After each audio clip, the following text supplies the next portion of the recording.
కొంతమంది మొహరం నెలలో సంతాపం వ్యక్తం చేస్తుంటే మరికొంతమంది మొహరం నెలలోనే సంతోషాన్ని వ్యక్తం చేస్తున్నారు. సంతాపం వ్యక్తం చేసేవారు చెప్పే విషయం ఏంటంటే ఇమాం హుసేన్ రదియల్లాహు అన్హు వారి యొక్క షహాదత్ వీరమరణం అనేది మొహరం నెలలోనే జరిగింది కాబట్టి మేము సంతాపం వ్యక్తం చేస్తున్నామని అంటుంటే, సంతోషాన్ని వ్యక్తం చేసేవారు ఇస్లామియా క్యాలెండర్ ప్రకారంగా మొహరం నెల మొదటి నెల కాబట్టి మేము హ్యాపీ న్యూ ఇయర్ జరుపుకోమండి, అందుకే మేము మొహరం గ్రీటింగ్స్ని పంచుకుంటున్నామని వీరు అంటున్నారు. వీరు ఇరువురి వద్ద కూడా సరైనటువంటి జ్ఞానం లేదు. ఏ విధంగానైతే క్రైస్తవులు క్రిస్మస్ వేడుకలు జరుపుకుంటున్నారో అదేవిధంగా కొంతమంది ప్రవక్త పుట్టినరోజులు కూడా జరుపుకుంటున్నారు. ఈ విధంగా ఒకరిని మించి ఒకరు మీరు అలా చేస్తే మేము ఇలా చేస్తామని చెప్పి చేస్తున్నారే తప్ప ఖురాన్ మరియు సున్నత్లో దీనికి ఆధారాలు ఉన్నాయా లేవని ఆలోచించడం లేదు. వాస్తవంగా మొహర్రానికి సంబంధించి ప్రవక్త వారి హదీసుల్లో ఖురాన్లో ఉన్నటువంటి విషయం ఏంటి? ఇస్లామియా చరిత్రలోనే రెండు అతిపెద్ద సంఘటనలు యోమే ఆషురా మొహరం యొక్క 10వ తేదీతో ముడిపడి ఉన్నాయి. అందులో ఒకటి మూసా అలైహిస్సలాం వారి యొక్క జాతిని అల్లాహ్ సుబ్హానహు వ తఆలా ఫిరౌన్ నుండి విముక్తి కల్పించడం. రెండో విషయము యోమే ఆషురా మొహరం యొక్క 10వ తేదీనే హుసేన్ రదియల్లాహు అన్హు వారి యొక్క షహాదత్ వీరమరణం. ఈ రెండు అతిపెద్ద సంఘటనలు యోమే ఆషురా మొహరం యొక్క 10వ తేదీతో ముడిపడి ఉన్నాయి. ప్రవక్త ముహమ్మద్ సల్లల్లాహు అలైహి వసల్లం వారి యొక్క మనవడు ఫాతిమా అలీ రదియల్లాహు వారి యొక్క సుపుత్రుడు అయినటువంటి ఇమాం హుసేన్ రదియల్లాహు అన్హు వారిని 61వ హిజ్రీ శకం మొహరం నెల 10వ తేదీన ఇమాం హుసేన్ రదియల్లాహు వారిని, వారి యొక్క అక్క చెల్లెల్ని, అన్నదమ్ముల్ని, అన్నటువంటి హసన్ వారి యొక్క భార్య బిడ్డలను, జాఫర్ మరియు అఖీల్ని, కూఫా ప్రజలను అత్యంత దారుణంగా కుట్రపూరితంగా చంపడం జరిగింది. ఇది ఇస్లామియా చరిత్రలోనే చాలా బాధాకరమైనటువంటి దారుణమైనటువంటి విషయం. ప్రతి విశ్వాసి కూడా ఈ సంఘటన తలుచుకొని బాధపడాల్సినటువంటి విషయం. అలా అనేసి ఇమాం హుసేన్ రదియల్లాహు వారి పేరు మీద ధర్మంలో లేని కొత్త కొత్త పనులు చేయడం అనేది ఇది ఎంత మాత్రము కూడా ఆమోద్య యోగ్యమైనటువంటి విషయం కాదు. ఇమాం హుసేన్ రదియల్లాహు వారు ఒక్కరే ఇస్లాం ధర్మంలో షహీద్ అవ్వలేదు. ఖులఫాయే రాషిదీన్లో మనం చూసినట్లయితే ఒక్క అబూబకర్ సిద్దీక్ రదియల్లాహు వారు తప్ప మిగతా ఉన్నటువంటి అగ్రగణ్యులైనటువంటి ముగ్గురు సహబాలు ఎవరైతే ఉన్నారో హజరత్ ఉమర్, హజరత్ ఉస్మాన్, హజరత్ అలీ రదియల్లాహు అజ్మాయిన్, వీరు ముగ్గురు కూడా షహదత్ వీరమరణం పొందారు. వీరి తర్వాత ఎంతో మంది సహబాలు కూడా వీరమరణం పొందారు. ఎవరైతే అల్లాహ్ మార్గంలో వీరమరణం పొందారో వారందరి పేర్ల మీద పండుగలు జరుపుకోవడం, సంతాప దినాలుగా ప్రకటించి శోక సముద్రంలో మునిగిపోవడానికి ఇస్లాం ఎట్టి పరిస్థితుల్లో కూడా మనకు అనుమతించదు. ధర్మంలో లేని అధర్మమైనటువంటి పనులు చేస్తూ పీర్లను నిలబెట్టేసి, పీర్లను ఏర్పాట్లు చేసి, అగ్ని గుండాలను తయారు చేసి అందులో దూకుతూ పీర్లను శాంతపరచాలని ఏదైతే పీర్ల పండుగ పేరుతో చేసినటువంటి పనులు ఏవైతే ఉన్నాయో ఇవి పూర్తిగా ధర్మానికి వ్యతిరేకమైనటువంటి పనులు. ఏవైతే హుసేన్ రదియల్లాహు అన్హు వారి యొక్క మొండాన్ని వేరు చేసి సింబాలిక్ గా ఏదైతే ఈరోజు పీర్ల పండుగని కూర్చోబెడుతున్నారో ఇది పూర్తిగా ఇమాం హుసేన్ రదియల్లాహు అన్హు వారిని కించపరచడంతో సమానం. కాబట్టి ఇలాంటి పీర్ల పండుగకు ఎట్టి పరిస్థితుల్లో ఇస్లాం అనుమతించదు సోదరులారా. ప్రతి సంవత్సరం కూడా మొహరం నెల ప్రారంభం అవ్వగానే కొంతమంది ముస్లింలలో అనుమానాలు, అపోహలు, అపశకునాలు, ఆందోళనలు కనిపిస్తూ ఉంటాయి. అనవసరంగా ఈ నెలను వారు ఒక అపశకునమైనటువంటి నెలగా, సంతాప దినాలుగా ప్రకటించి వారిపై వారు దౌర్జన్యం చేసుకుంటూ ఉంటారు. ఈ విధంగా మొహర్రం నెలను అపశకునంగా భావించేటటువంటి ముస్లింలలో ఎవరైనా ఈ నెలలో పిల్లలు పుడితే ఆ పిల్లలు గనక ఎక్కువగా ఏడ్చినట్లయితే సంతాప దినాలు కదా, అందుకే ఈ బాబు ఏడుస్తున్నాడు అని అంటారు. అంతగా అజ్ఞానంలో ఉండిపోతారు వారు. అదేవిధంగా అలాంటి ఆలోచన కలిగినటువంటి వారు ఈ నెలలో వివాహాలు జరిపించరు, వివాహాలకు వెళ్ళరు, వారి ఇండ్లలో ఎలాంటి శుభకార్యానికి సంబంధించినటువంటి పనులు జరగవు, అలాగే ఎలాంటి ప్రాపర్టీ కొనరు, గృహప్రవేశాలు కానీ ఇల్లులు కట్టడాలు కానీ ఎట్టి పరిస్థితుల్లో ఈ నెలలో వారు చేయరు. ఎందుకంటే ఈ నెల సంతాపము కదా, శోక సముద్రంలో మునిగిపోవాలి అనేటటువంటి ఆలోచనే వారిలో కనిపిస్తూ ఉంటుంది. అందుకే ఎవరైనా పెళ్లి చూపులు అయినా, శుభకార్యాలు అయినా, ఏదైనా గృహప్రవేశము అయినా, ఇల్లు కట్టుకోవాలి అయినా, ఏదైనా ఒక మంచి పని చేయాలంటే మొహర్రం కదా, చేయకూడదండి, తప్పండి, సంతాప దినాలండి అని పైగా వారికి తెలియని విషయాన్ని ఇతరులకు కూడా మార్గభ్రష్టత్వం వైపునకు నడిపించే ప్రయత్నం చేస్తుంటారు. ఇలాంటి ఆలోచనలు కలిగిన వారికి ఒకే ఒక విషయం, ఒక హదీస్ చెప్పాలి అని అనుకుంటున్నాను. అల్ బిదాయా వన్ నిహాయా 3/419 హాఫిజ్ ఇబ్నే కసీర్ వారు ఈ విధంగా తెలియజేశారు. 3వ హిజ్రీ మొహర్రం నెలలో హజరత్ అలీ మరియు ఫాతిమా రదియల్లాహు అన్హు వారి యొక్క వివాహం జరిగింది. అంటే ఫాతిమా మరియు అలీ రదియల్లాహు అన్హు వారి యొక్క వివాహం ఎప్పుడు జరిగిందంటే అది మొహరం నెల 3వ హిజ్రీలో జరిగింది. మరి సహబా రదియల్లాహు అన్హు అజ్మాయిన్ వారి యొక్క జీవితంలో మొహరంలో వారు వివాహాలు చేసుకున్నారు కదా.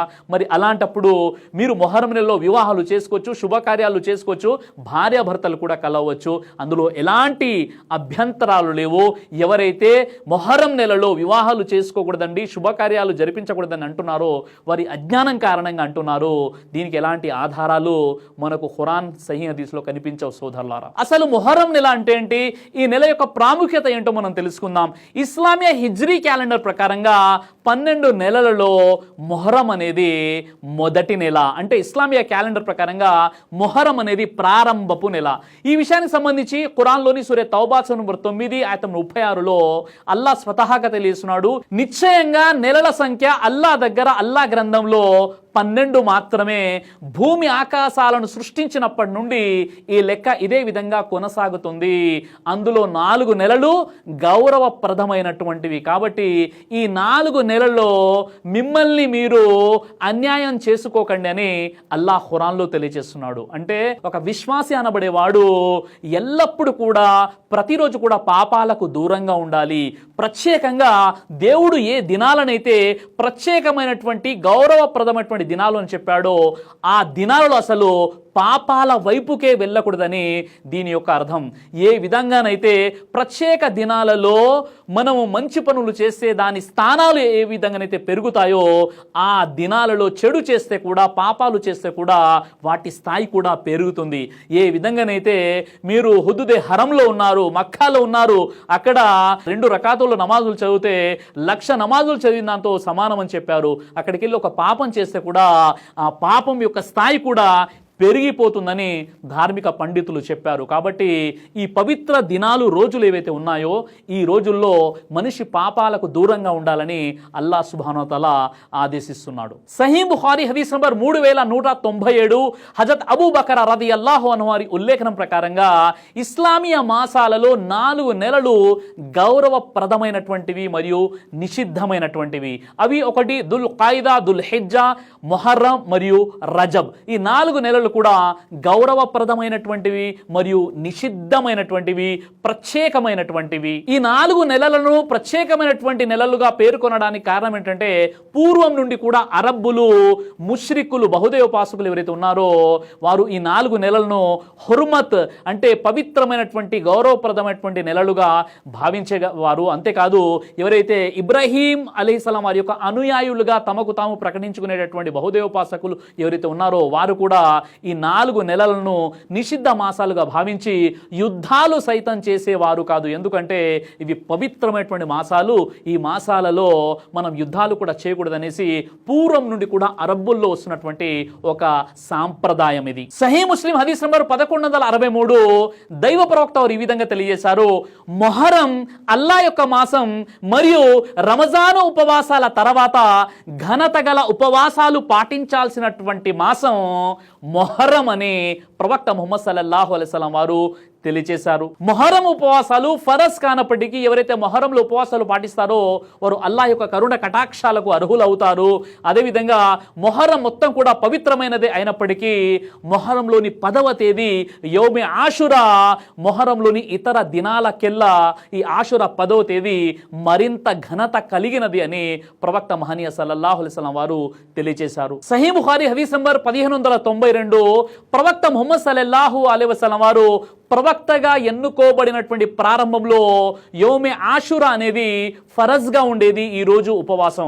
ఆ తర్వాత ఎప్పుడైతే రమజాన్ యొక్క ఉపవాసాలు ఫరజ్గా చేయబడ్డాయో అప్పుడు యోమే ఆషురా యొక్క రోజా ఉపవాసం ఏదైతే ఉందో అది నఫిల్గా చేయబడింది. మరియు ఆ తర్వాత కూడా ఆ నఫీల్ ఉపవాసాన్ని ప్రవక్త ముహమ్మద్ సల్లల్లాహు అలైహి వసల్లం వారు యోమే ఆషురా రోజు తప్పనిసరిగా పాటించేవారు, సహబాలు కూడా పాటించేవారు. అయితే యోమే ఆషురా రోజు అరబ్బులు కాబాపై వస్త్రం కూడా వేసేవారు. ఈ విధంగా మొదటి నుండే యోమే ఆషురాకి మొహరం యొక్క 10వ తేదీకి చాలా ఘనత అనేది మనకు ఇస్లామీయ చరిత్రలో కనిపిస్తుంది. సహీ ముస్లిం హదీస్ నంబర్ 1125 హజరత్ ఆయిషా రదియల్లాహు అన్హా వారి ఉల్లేఖన ప్రకారంగా మహాప్రవక్త ముహమ్మద్ సల్లల్లాహు అలైహి వసల్లం వారు మక్కా నుండి ఎప్పుడైతే మదీనా వచ్చారో మదీనా వచ్చిన తర్వాత కూడా యోమే ఆషురా రోజాను వదిలిపెట్టలేదు. ప్రవక్త వారు పాటించారు, సహాబాలకు కూడా ఆదేశించారు యోమే ఆషురా యొక్క రోజా మీరు కూడా పాటించాలి అని. సహీ బుఖారీ హదీస్ నంబర్ 1960 ప్రకారంగా ప్రవక్త ముహమ్మద్ సల్లల్లాహు అలైహి వసల్లం వారు మరియు సహబా వారి యొక్క పిల్లలు కూడా మొహరం ఆషురా యొక్క ఉపవాసాన్ని తప్పనిసరిగా పాటించేవారు. సహీ బుఖారీ హదీస్ నంబర్ 3943 హజరత్ ఇబ్నే అబ్బాస్ రదియల్లాహు అన్హు వారి ఉల్లేఖనం ప్రకారంగా ప్రవక్త ముహమ్మద్ సల్లల్లాహు అలైహి వసల్లం వారు ఎప్పుడైతే మక్కా నుండి మదీనా వచ్చారో అక్కడ యూదులు ఆషురా రోజు ఉపవాసం ఉండడం చూసి ఆ యూదుల్ని ప్రవక్త వారు అడిగారు, మీరెందుకు ఈ ఆషురా రోజు ఉపవాసం పాటిస్తున్నారు అంటే వారు ఈ విధంగా సమాధానం ఇచ్చారు, మూసా మరియు అతని జాతిని అల్లా ఫిరౌన్ కబంధ హస్తాల నుండి కాపాడాడు, విముక్తి కల్పించాడు మరియు అదే నీటిలో ఫిరౌన్ని ముంచివేశాడు, కాబట్టి దీనికి కృతజ్ఞతగా మేము ఉపవాసం పాటిస్తున్నామని యూదులు చెప్పారు. ఇది విన్నటువంటి ప్రవక్త సల్లల్లాహు అలైహి వసల్లం వారు వారితో ఏమన్నారంటే, ఒకవేళ అలా అయితే మూసాని అనుసరించడంలో మూసాకి దగ్గరి వారము మీకంటే మేమే, కాబట్టి మేమే దీనికి అర్హులం అని చెప్పి ప్రవక్త వారు యోమే ఆషురా రోజు ఉపవాసం పాటించి తన సహచరులకు కూడా ఉపవాసం పాటించండి అని ఆదేశించడం జరిగింది. సహీ ముస్లిం హదీస్ నంబర్ 1916 హజరత్ ఇబ్నే అబ్బాస్ రదియల్లాహు అన్హు వారి ఉల్లేఖన ప్రకారంగా ప్రవక్త వారు ఈ విధంగా తెలియజేశారు, వచ్చే సంవత్సరం కనుక నేను బ్రతికి ఉన్నట్లయితే మొహరం 9వ తేదీ కూడా నేను ఉపవాసం పాటిస్తాను, ఎందుకంటే యూదులకు భిన్నంగా ఉండాలి, వారు యోమే ఆషురా 10వ తేదీ మాత్రమే వారు ఉపవాసం పాటిస్తారు, దానికి భిన్నంగా నేను మొహరం 9వ తేదీ కూడా నేను ఉపవాసం పాటిస్తానని ప్రవక్త ముహమ్మద్ సల్లల్లాహు అలైహి వసల్లం వారు చెప్పి ఉన్నారు. కాబట్టి ధార్మిక పండితులు చెప్పే విషయం ఏంటంటే యోమే ఆషురా 10వ తేదీ మాత్రమే కాదు, అంతకంటే ఒక రోజు ముందు 9 మొహరం రోజు కూడా ఉపవాసం పాటించాలని ధార్మిక పండితులు తెలియజేశారు. ఇది సరైనటువంటి పద్ధతి.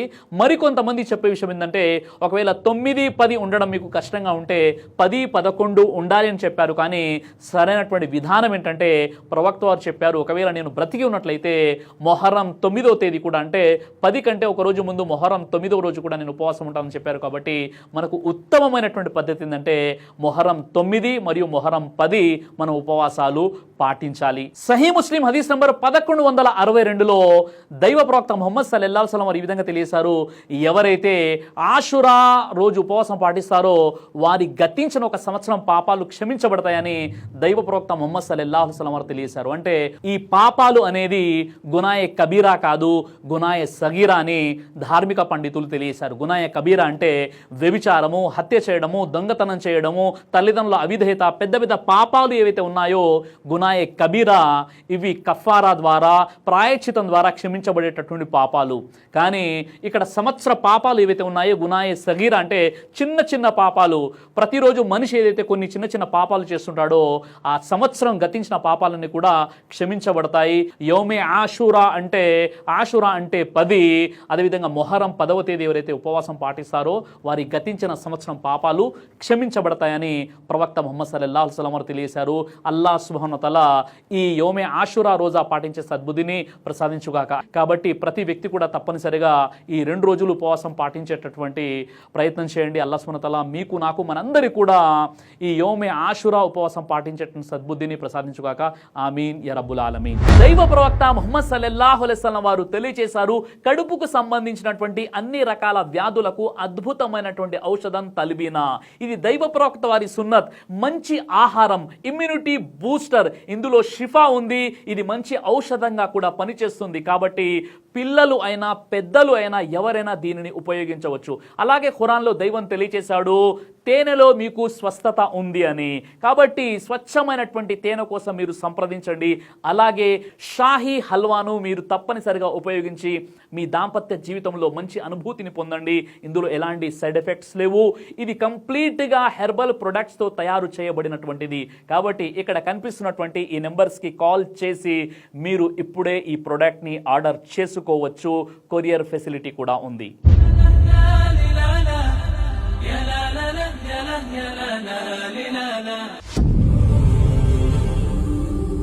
బ్రదర్ సిరాజ్ అని యూట్యూబ్ ఛానల్ని మీరు సబ్స్క్రైబ్ చేసినట్లయితే ఇన్షాల్లా దేవచిత్తం అయితే మీకు వీడియోస్ వస్తుంటాయి. అదేవిధంగా బ్రదర్ సిరాజ్ అనేటటువంటి ఫేస్బుక్ని కూడా లైక్ చేయడం వల్ల మీకు వీడియోస్ వస్తుంటాయి.